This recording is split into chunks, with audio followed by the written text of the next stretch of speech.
आता मन लावून शांत चित्ताने मी जे सांगतोय ते ऐक.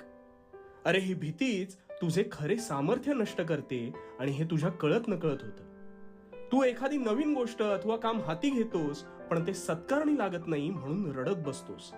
पण तसं का होतं याचा कधी विचार केलास? कार्याची जाणीव व्हायला भीती ही अल्प प्रमाणात असावी, पण तू ह्याच भीतीला अवास्तव प्राधान्य देतोस आणि नको त्या गोष्टी ओढवून घेतोस. मला सांग, आज झाड लावल्यावर उद्या फळं येतील का रे? नाही ना. तसंच तू नवं काम, नवा व्यवसाय अथवा नवं नातं जोडताना होतं बघ. वेळ ही कर्माची गुरु किल्ली आहे. गोष्टींना वेळ द्यायला शिक.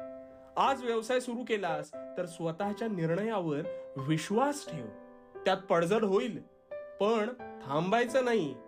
तो व्यवसाय सुरू करताना तू पाहिलेलं स्वप्न आठव आणि मार्गक्रमण कायम करत राहा. 2 दिवसांच्या मेहनत